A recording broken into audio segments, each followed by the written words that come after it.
This is TechCrunch.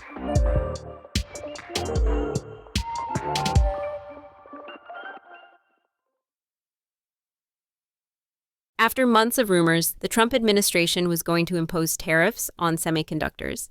A tariff has been announced for some chips. The tariff only applies to certain semiconductors, including the Nvidia H200 advanced AI chips set to ship to China. President Donald Trump signed a proclamation on Wednesday that entailed a 25% tariff on advanced AI semiconductors that have been produced outside the U.S., and then pass through the U.S. before being exported to customers in other countries. This news formalizes a key component of the U.S. Department of Commerce's decision to give Nvidia the green light to start shipping its H200 advanced AI chips to vetted customers in China in December. It also includes chips from other companies, including the AMD MI325EX. In spite of the tariffs, Nvidia publicly cheered the move, which allows it to sell the chip to approved customers. There is demand for these H200 semiconductors. Nvidia was reportedly considering ramping up production on these chips due to a rush of early orders from Chinese companies. Demand is just one factor, though. The other is how the Chinese government decides to regulate these imports. China finds itself in a similar yet different situation to the U.S. when it comes to chip production and the global AI race. China wants to boost its domestic semiconductor industry, but the country also doesn't want to fall behind while it waits for its domestic tech to catch up to international rivals. The Chinese central government is working to draft rules and guidelines of how many semiconductors Chinese companies can purchase from overseas, according to reporting from Nikkei Asia. This would allow for some purchasing of Nvidia's chips and would be a reversal from the country's current adversity toward the chip imports. Wednesday's executive order does not apply to chips that are imported into the U.S. and then used in the country for research, defense, or commercial purposes. Just when you thought the circular deals couldn't get any more circular, OpenAI has invested in CEO Sam Altman's brain-computer interface startup Merge Labs. Merge Labs, which defines itself as a research lab dedicated to bridging biological and artificial intelligence to maximize human ability, came out of stealth on Thursday with an undisclosed seed round. A source familiar with the matter confirmed previous reports that OpenAI wrote the largest single check in Merge Labs' $250 million seed round at a $850 million valuation. In a statement, Merge Labs said, "Our individual experience of the world arises from billions of active neurons. If we can interface with these neurons at scale, we could restore lost abilities, support healthier brain states, deepen our connection with each other, and expand what we can imagine and create alongside advanced AI." Merge Labs said it intends to reach these feats non-invasively by developing entirely new technologies that connect with neurons using molecules instead of electrodes, to transit and receive information using deep-reaching modalities like ultrasound.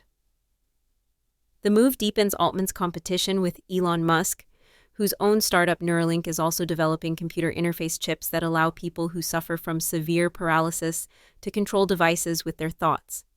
Neuralink currently requires invasive surgery for implantation, where a surgical robot removes a small piece of skull and inserts ultrafine electrode threads into the brain to read neural signals.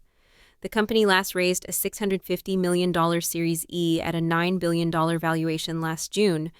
While there are undoubtedly medical use cases for BCIs, Merge Labs seems more focused on using the technology to fulfill a Silicon Valley fantasy of combining human biology with AI to give us superhuman capabilities. In a blog post, OpenAI wrote, "Brain-computer interfaces are an important new frontier. They open new ways to communicate, learn, and interact with technology. BCIs will create a natural, human-centered way for anyone to seamlessly interact with AI. This is why OpenAI is participating in Merge Labs' seed round." As part of the deal, OpenAI will work with Merge Labs on scientific foundation models and other frontier tools to accelerate progress. In its blog post, OpenAI noted that AI will not only help accelerate R&D in bioengineering, neuroscience, and device engineering, but that the interfaces will also benefit from AI operating systems that can interpret intent, adapt to individuals, and operate reliably with limited and noisy signals. In other words, Merge Labs could function as a remote control for OpenAI software. That leads into the circular nature of the deal. If Merge Labs succeeds, it could drive more users to OpenAI, which then justifies OpenAI's investment into the company. It also increases the value of a startup Altman owns, using resources from a company he runs. OpenAI is also working with Jony Ive's startup I.O., which it acquired last year, to produce a piece of AI hardware that doesn't rely on a screen. Recent unconfirmed leaks suggest the device might be an earbud.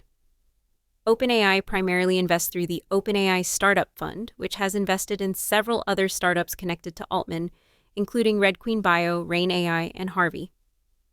OpenAI has also entered into commercial agreements with startups Altman personally owns or chairs, including nuclear fusion startup Helion Energy and nuclear fission company Oklo.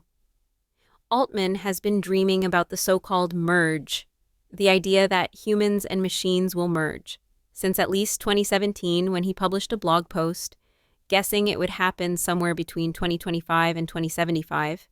He also speculated that the merge could take many forms, including plugging electrons into our brains or becoming really close friends with a chatbot.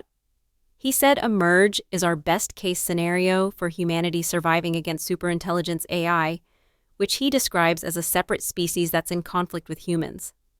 Altman said, "Although the merge has already begun, it's going to get a lot weirder. We will be the first species ever to design our own descendants.